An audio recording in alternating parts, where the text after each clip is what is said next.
آپ نوٹ کیجئے، number 1 ethnic cleansing of Palestinians in Israel. Number 2 demolition of the Asca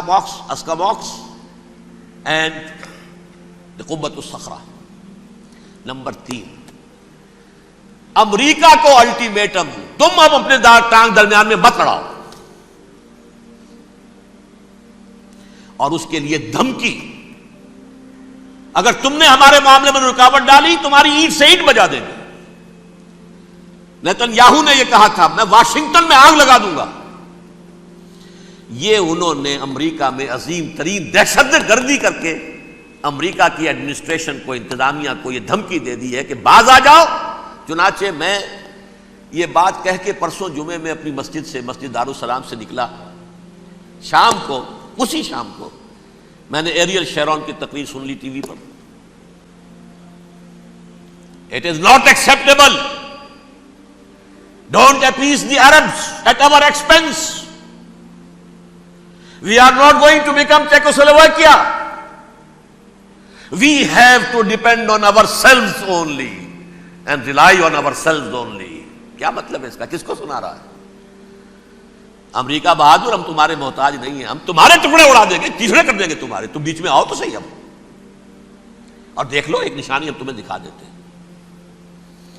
مجھے 100% یقین ہے یہ پورا ہسٹوریکل پروسیس، اور جس جگہ یہ پہنچ گیا ہے، جس کریٹیکل پوائنٹ تک یہ پہنچ چکا ہے، یہ جو بھی حملہ ہوا ہے ورلڈ ٹریڈ سینٹر پر اور پینٹاگون پر، یہ اسرائیل کا کام ہے. اسرائیل سے کم تر کسی ادارے کے لیے ممکن ہی نہیں، اس لیے کہ اسرائیل کے ایجنٹ امریکہ کے پورے نظام کے اندر جو ہے گھسے ہوئے موجود ہیں، ہر جگہ موجود ہیں. جیسے سرطان کا پھوڑا ہوتا ہے پورے جسم میں وہ اپنی جڑیں جما لیتا ہے، ایسا ہے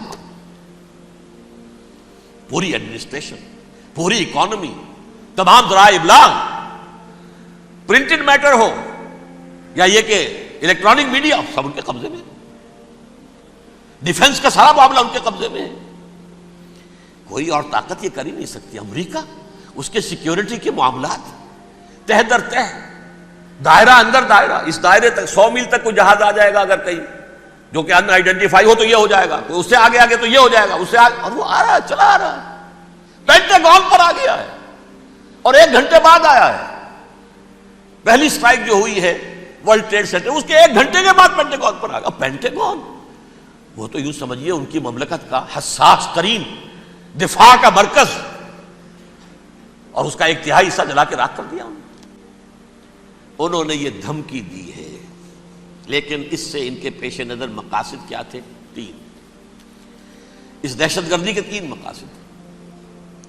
فوراً اس کا رخ موڑ دینا اسامہ اور اس کی القاعدہ کی طرف. امریکہ غصے میں لال بھبوکا ہو کر فوراً اقدام کرے، اور ایک طرف تو اسامہ اور ان کے ساتھ طالبان کا ٹنٹا مکا دے،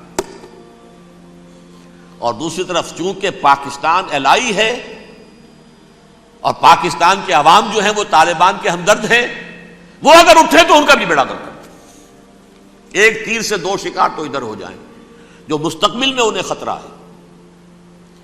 1967 کی جنگ کے بعد جبکہ انہوں نے فتح کا جشن منایا تھا یہودیوں نے، تو انہوں نے پیرس میں جو ایک جشن منایا ہے، وہاں بن گوریون کی تقریر یہ تھی، ہمیں کسی عرب ملک سے کوئی خطرہ نہیں، کوئی اندیشہ نہیں، ہمیں اندیشہ اگر ہے تو صرف پاکستان سے.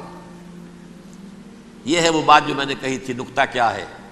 یہ سائملٹینیسلی کیوں وجود میں آئے ہیں یہ 2 ملک؟ مشیت ایسڈی میں پاکستان کا رول یہ ہے. حدیث میں آتا ہے ما انزل اللہ من دائن الا انزل لہ دوان، اللہ نے کوئی بیماری ایسی نہیں اتاری جس کا کہ توڑ اور دوا پیدا نہ کیے. اسرائیل کا توڑ پہلے پیدا کیا. جیسے بچے کی ولادت بعد میں ہوتی ہے، ماں کی چھاتیوں میں دودھ پہلے پیدا ہو جاتا ہے. یہ اللہ کی فطرت ہے، اللہ کا طریقہ ہے. خطرہ انہیں ہے تو ہم سے ہے اگر کوئی خطر مجھ کو تو اس امت سے ہے. اس کی خاکستر میں ہے اب تک شرار آرزو. یہاں کے عوام، حکومت تو ٹھیک ہے ہماری جیب میں آ گئی، عوام کے اندر ہے، یہ بھڑک سکتی ہے چنگاری. یہی وجہ ہے بار بار ان کا کہ ہم زیادہ دباؤ نہیں ڈالنا چاہتے پاکستان پر. ہمارا بہت بڑا الہی ہے, ہم بہت پیسے بھی دے دیں گے, یہ بھی کر دیں گے, وہ بھی کر دیں گے, لیکن ہم زیادہ دباؤ نہیں ڈالنا چاہتے, ڈی اسٹیبلائز نہ ہو جائے, یہاں کے عوام کہیں کھڑے نہ ہو جائے. لہذا حملہ یہاں سے نہیں, وہ ازبکستان سے کرانے کی باتیں ہو رہی ہیں. اندر خانے پوری سپورٹ ہے, لیکن یہ کم سے کم ظاہر نہیں ہونے دیں گے کہ کیا کچھ ہو رہا ہے, تاکہ یہاں کے عوام کے اندر وہ چنگاری جو ہے اس بارود کے اندر پڑ گئی تو یہ شاید ڈی اسٹیبلائز ہو جائے. لیکن ڈی اسٹیبلائز ہونے میں جہاں اس کا خطرہ ہے کہ پرویز مشرف کی حکومت ختم ہو جائے, وہاں اس کا بھی خطرہ ہے کہ پاکستان ختم ہو جائے. ڈی اسٹیبلائز ہونے کا مطلب کیا ہے؟ بھارت کو واک اوور دے سکتے, جاؤ اب گھس جاؤ, تم پولیس ایکشن کرو, یہاں اب امن نہیں رہا ہے, ہم امن قائم کرنے آ جائیں. یا یونائٹڈ نیشنز کی فوجیں KFOR آ جائے یہاں پر امن قائم کرنے کے لیے, اور ہماری جو ایٹمی صلاحیت ہے وہ تو ویسے ہی برباد ہو جائے. ایک چیز تو ان کے پیش نظر یہ تھی, اس میں تو اللہ تعالیٰ نے کچھ تھوڑی سی عافیت پیدا کر دی ہے. ان کا خیال تھا کہ غصے میں آگ ببو کا ہو کر امریکہ جو ہے بھوکے شیر کی طرح ٹوٹ پڑے گا بس, لیکن وہاں وہ اپنے باپ کی طرح کولیشن بنانے کی فکر ہو گئی اسے. کولیشن بنتے بنتے تو وقت لگتا ہے, بستی بسنا کھیل نہیں, بستے بستے بستی ہے. دل کا اجڑنا سہل صحیح, بسنا سہل نہیں ظالم, بستی بسنا کھیل نہیں, بستے بستے بستی. کولیشن بناتے بناتے نیٹو بھی پھدکنے لگا تھا کہ ہمارے پاس انہوں نے کچھ ثبوت دیا ہی نہیں ابھی تک. کوئی کسی نے کچھ اور کہا, سعودی عرب نے بھی کہہ دیا ہمارے اڈوں سے آپ جہاز اڑا کر حملہ نہیں کریں گے وغیرہ وغیرہ. اس چکر میں ایک تو وقت نکل گیا, اور دوسرے فوراً ہی ان پر آیا ہو گیا یہ تو ہمارے ساتھ کیا ہی اسرائیل نے ہے.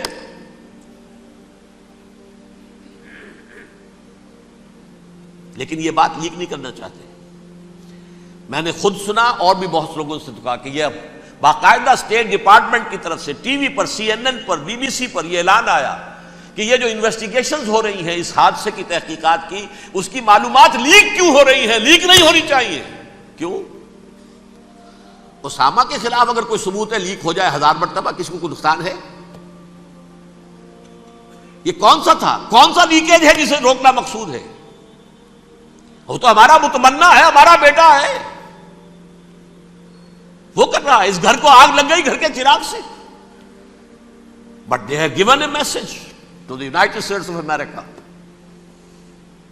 ہمارے راستے میں اب مت آنا, ہم پر دباؤ نہ ڈالنا. Don't appease the Arabs at our expense. یہ الفاظ ہیں شیرون کے. ان کی خوشامد, ان کو خوش کرنا, ان کو پسند کرنا, ان کو راضی کرنا ہماری کوشش پر